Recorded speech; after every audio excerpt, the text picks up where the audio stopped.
We just saved this Toyota Motorhome from the junkyard. And before you think we're exaggerating, let us explain. This is our RV the day we bought it. As you can tell, it was being held together by duct tape. It was just one gust of wind away from the junkyard, so we decided to save it. We took on the impossible and started peeling back the walls, floors, and ceiling, only to find more and more rot, mold, and all-around unsafe structures. At one point, it got so bad that the only way to save the RV was to tear it down and rebuild from scratch. For most people, this would be the end of the road. Not us. We couldn't stand the idea of seeing this retro motorhome left to die. With the help of some friends and support of the YouTube community, we started building. Before we knew it, this Toyota Motorhome has been brought back to life. We couldn't be more excited to share our progress with you all. Hey, I'm Joe. And I'm Emily. And this is our 1986 Toyota Motorhome.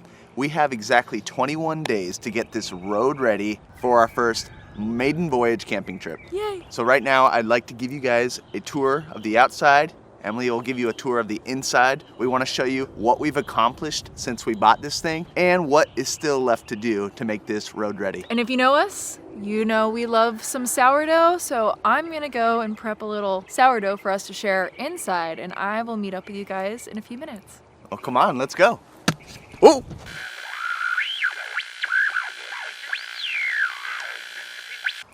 So right off the bat, the first thing that's worth mentioning is the actual structure of this motorhome, because we rebuilt it from the ground up. Pretty much follows the original. We wanted to kind of keep that kind of vintage look, and we wanted to make sure it still fit in the Toyota Motorhome family. We really didn't change too much. We did swap out this siding. It used to be that kind of vintage corrugated, kind of rough, sketchy looking siding that you see on a lot of older motorhomes. We went with the smoother Phylon, and it makes it look like it's from this, decade. Next, we upgraded all of the marker lights. They used to be incandescent bulbs, and they were all rusting, and they were in awful shape. So we went with these LED marker lights up top, on the back, on the sides, and they look really good. So we were able to keep all of the windows that came with our rig, which is super exciting for us because we bought this thing because of some of the windows, and I'll show you in a second. The only window that we did add was in the bathroom right here. It needed a little bit more light and a way to let the smell out. So that was the only addition there. One thing I'm really excited to show you guys is our solar setup. This had 80 watts when we bought it, a tiny little panel, and we were able to utilize the real estate up here, and we have a whopping 1100 watts of solar up here. That is so much, and we're planning on powering a mini split unit. That's still on the to-do list, but just thought you guys might appreciate it. We also have two max air fans, one in the sleeping area and one in the kitchen area, kind of acting as a vent. We upgraded the water heater. So there used to be a little 3-gallon water heater. It was really heavy, took up a lot of space, and we went with a tankless water heater. So it's a very sleek kind of door on the side here, but it kind of follows all the traditional RV utilities and stuff. So we got our water fill station that fills the freshwater tank inside along the back of this motorhome. This used to be where the generator was on the original Odyssey. That's what we had. We were able to switch this out and have it be kind of a baggage storage / access to some of the plumbing, the water tank that's back here. So maybe some tools, maybe it's our garage. But a huge selling point for us, and a real big reason we bought this, was this giant rear window. This thing is like the eyes to nature. You back it up at any campsite and you're just looking out, and like, I can't even explain how happy it makes us sitting in the dinette and just watching, birds and bunnies and roadrunners. So very excited to, still have kept and maintained this. One thing we did do with all of the windows, the original ones we kept, we stripped them, got them prepped, and ended up painting them all black. So they used to be this kind of tacky house paint brown color. I don't know how to explain it. Actually, kind of like the bumper here.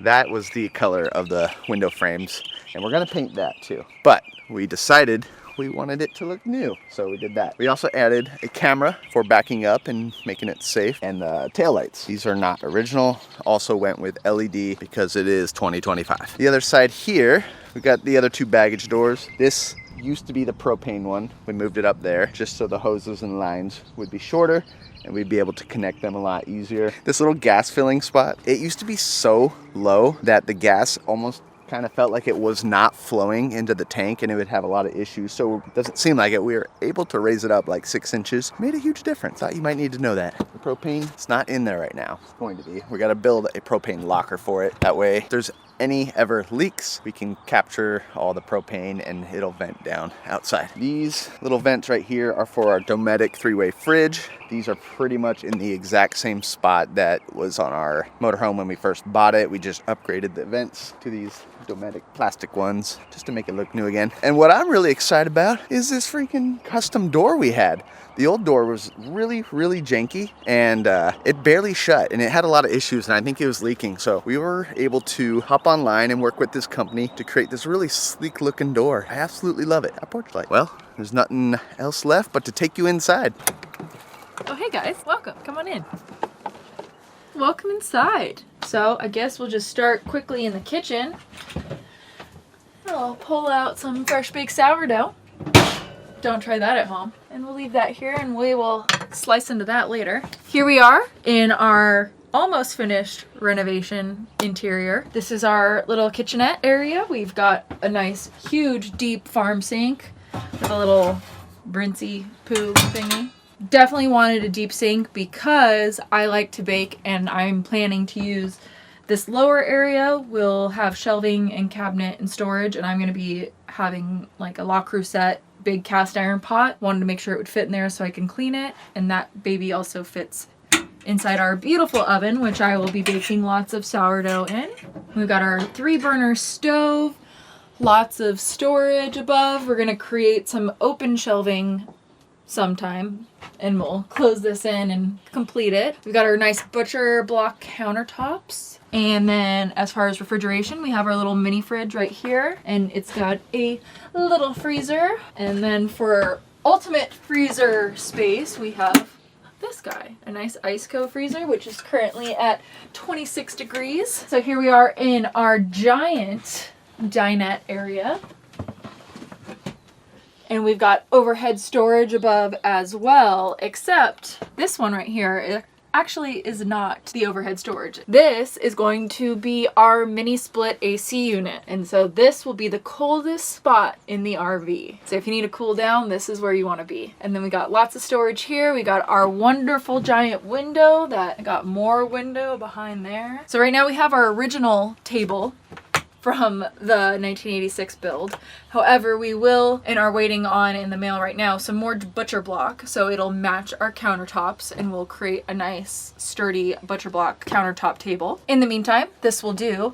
And we have a little fun contraption in the middle that I'll show you guys that will lower this table all the way down, and then all these cushions can just be piled in and you have yourself an oversized king bed. Perfect for guests, or when we've got an amazing view, maybe we'll just crash down here with the dogs. Here is our pantry trash can area. Probably should have shown that with the kitchen, but we have a little rolly out trash can that will have a cabinet door, same with this. And this is our little pantry storage, spices, canned goods, whatever we feel like. And then in here someday we'll have a door handle, but this is, and we'll have this painted, but we have our shower slash bathroom. And right now we have the shower head on the wall, but this will be able to go right here. And we have a skylight that goes up pretty high. And that way you can actually, as a tall person, I'm 5'8", I can shower and still have this over my head, or this for the side, so that if you're using the restroom, it's not in your way. And then we have some cabinets that will eventually seal in for your bathroom storage needs. In the bedroom area. So we got our closets that someday we'll have closet doors. Underneath, that's our driving location. And we got another strip of storage extra stuff that we haven't completed yet. And within this, we're gonna have a little thing that flips down, and then you'll have a step so that when you want to go into the bed, you can boost yourself in. And then this is our bed area, not too shabby. So we got plenty of space up here for us and one dog, maybe 2 dogs, we'll see. We got extra little storage cabinet thingy-mabobs right here. Little inserted. I don't know. Joe, what do you call them? Recessed. Recessed. We have recessed shelving for putting my water bottles and blah, blah, blah. And I have some charging ports so it can sit in there and I can charge my phone or laptop or whatever I need to. And then we got a couple of our fans in here. So we always got good airflow, along with these windows that open too for additional airflow. And oh yeah, more outlets behind you. Joe's got an outlet, 12 volt right there. I don't know, did I miss anything? I don't think so. That pretty much covers it. We obviously need to add the floors very soon and like just trim and finishing details. But things are looking really good.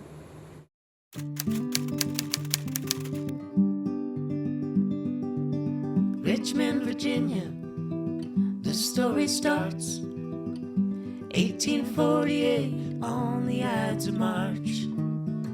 Jackson Merriweather, born into the tether, to work the land and never live to see a dime.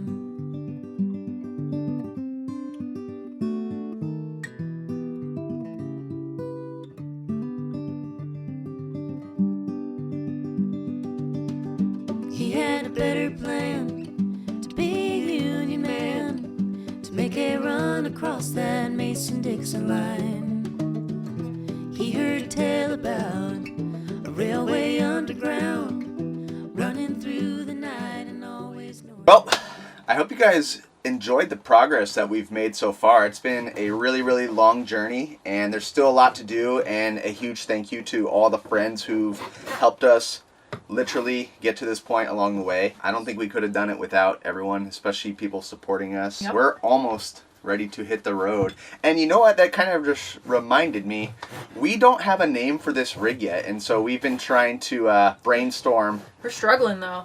We need your help. Yeah, if you guys have Help an us. idea, go ahead and leave it in the comments. And we'll mail you, whoever helps us come up with a name will mail you a loaf of sourdough. Yeah, and then we'll figure out a way, based on everyone's suggestions, to create a post, maybe on Instagram. Make sure you follow us there, JoeandEmmaLee, just like our YouTube. And we'll do a little voting thing, and we'll narrow this down and finally pick a name, because, I mean, it's basically ready. It's almost done, so. Yeah, wow, that looks so good. Thank you. Well, we're just going to hang out and then get back to work, and we'll see you guys very soon. In a place where